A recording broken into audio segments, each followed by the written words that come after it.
অবিলম্বে নির্দলীয় নিরপেক্ষ সরকারের অধীনে নির্বাচন দিতে হবে। বিসমিল্লাহির রহমানির রহিম। আমরা ফরিদগঞ্জ থেকে আসছি।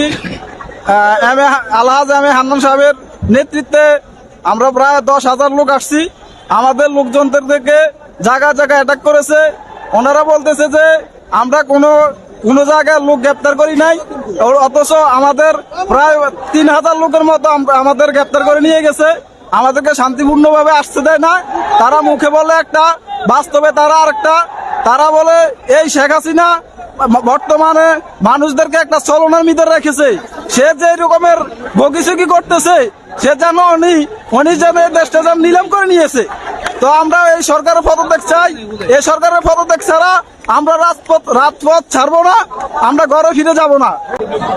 আজ 28 অক্টোবর ঢাকা পল্টন অফিস আমাদের অফিসের সামনে মহাসম্মেলন, মহাসমাবেশ।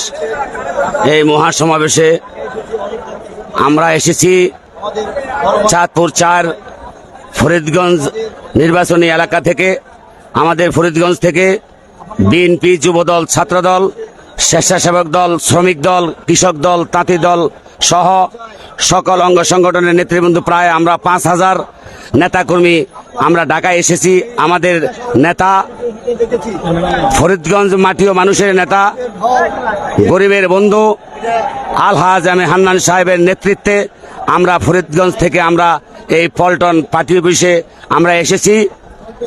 অবিলম্বে নির্দলীয় নিরপেক্ষ সরকারের অধীনে নির্বাচন দিতে হবে এবং খালেদা জিয়াকে, 3 বারের সাবেক প্রধানমন্ত্রী বেগম খালেদা জিয়াকে উন্নত চিকিৎসার জন্য বিদেশে প্রেরণ করতে হবে এবং অবিলম্বে মুক্তি দিতে হবে এবং সকল গৃহবন্দী যারা তাদেরকে মুক্তি দিতে হবে।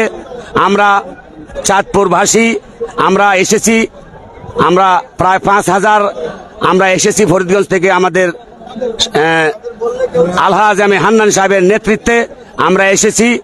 আমরা ইনশাআল্লাহ আজকের এই মহাসমাবেশ সফল করার লক্ষ্যে আমরা এসেছি। ইনশাআল্লাহ সবাই দোয়া করবেন আমরা যেন সফলভাবে আবার আমরা ফরিদগঞ্জে যেতে পারি। এই বলে আমি আমার সংক্ষিপ্ত বক্তব্য শেষ করছি। খোদা হাফেজ।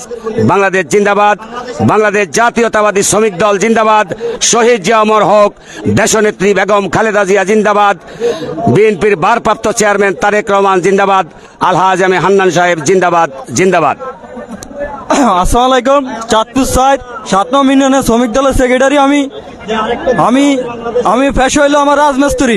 আমি রাজমিস্ত্রি কাজ করি। এই সমাবেশ সফল করার জন্য আজকে সারা রাত অর্গুমে থাকি এই পল্টন অফিসে উপস্থিত হয়েছি।